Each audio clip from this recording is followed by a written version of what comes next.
Hello, my name is Jared Ludlow, Publications Director at the BYU Religious Study Center, your weekly resource for gospel scholarship. Today I'm joined by Becky Call, one of our editors in the RSC, and we'll be sharing some possible resources that can accompany your Come Follow Me reading for February 26th through March 3rd, 2 Nephi 11 through 19. The first is called Nephi, Isaiah, and the LatterDay Restoration. It's by Brent Farley, CES, Seminary and Institute Administrator, and it comes from a volume the RSC published called 2 Nephi, the Doctrinal Structure. And since this portion includes some Isaiah chapters, obviously this article talks about that, and some points that he makes is that Nephi cherished the writings of Isaiah and seemed to have a great bond with him. Both are from the Jerusalem area, they both had seen the rebellion of the Israelites, and both received prophecies of the latter-day restoration. So, he makes another point that many Isaiah passages have been illuminated with understanding as they have come to pass in the course of the restoration in our day, such as the coming forth of the Book of Mormon. And then he makes a point that through the Lord's missionary servants, the Word of God will be spread as predicted by Isaiah in the Nephi records. So, Becky, what stood out to you from this article? Yeah, I guess I really... In the past, as I've read the Book of Mormon, I've kind of put myself in Joseph Smith's place. Like, how would I feel coming across Nephi's prophecy that that prophet would be a descendant of Joseph of Egypt, or Isaiah's prophecy that he would bring forth a sealed book? So I knew there must have been some kind of bond, but this article describes all three of them as prophets of the restoration. And so it was interesting to think about how each of them focused so much of their message on the latter days, temples, gathering of Israel, and the Book of Mormon, and that all three saw the Redeemer. Great.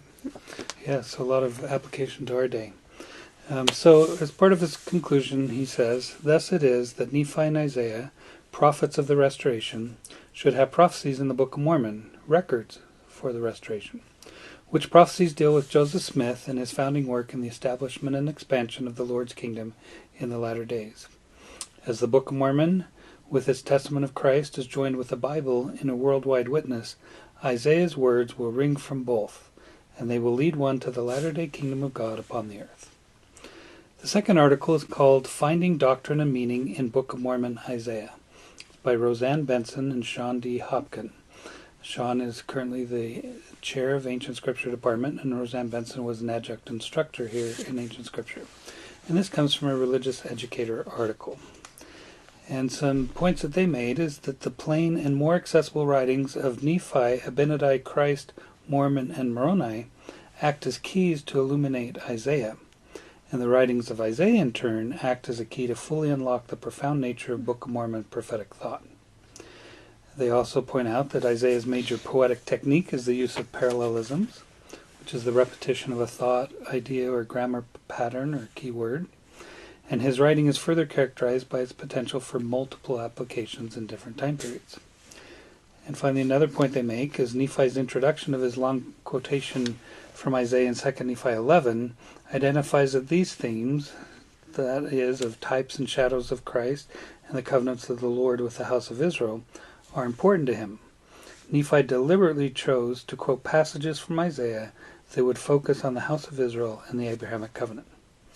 So what did you learn from this article? Yeah, just going off of what you said, I was interested that it talked about how Nephi, perhaps maybe some of the reasons why he chose to quote so extensively from Isaiah, and, putting yourself there in Nephi's context, that he came from Jerusalem, so he was familiar with, he had that connection with Isaiah, and that quoting from Isaiah, those passages were a reminder that they were part of the house of Israel and that they would be remembered and regrafted in.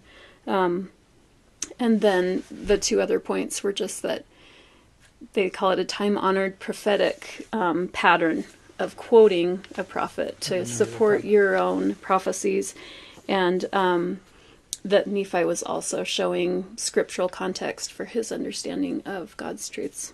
Great. Yeah, that is the pattern we see in the New Testament, for example, them quoting a lot from Isaiah and other prophets to strengthen their authority and so forth. Now, here's part of their conclusion. They say the writings of Isaiah are not included in the Book of Mormon as a test for beginning readers, or as prophetic fillers to increase the book length, or as a challenge for those at an advanced level of scriptural understanding. They exist in the Book of Mormon because they support its main messages in beautiful and poetically profound ways. Indeed, it could be argued that the early authors of the Book of Mormon understood the themes of scattering and gathering, meaning the doctrines of justice and mercy, so well because they had first absorbed the central messages in the writings of Isaiah. This deep understanding of Isaiah allowed them to focus on the most important concept in God's plan for his people and to teach them in plainness and simplicity. An understanding of the writings of Isaiah solidifies, deepens, and focuses students' testimonies of the Book of Mormon, allowing them to rejoice in Christ and in the blessings provided for those who make and keep covenants with him. Now, the third resource for this week is a video of a scripture roundtable discussion on Isaiah texts in the Book of Mormon. The discussion participants are Dan Belknap, Terry Ball, Josh Sears, and Joseph Spencer, all either current members of the Ancient Scripture faculty or, in the case of Terry Ball, a retired faculty member. Encourage you to listen to that and hear their insights on different Isaiah texts in the Book of Mormon.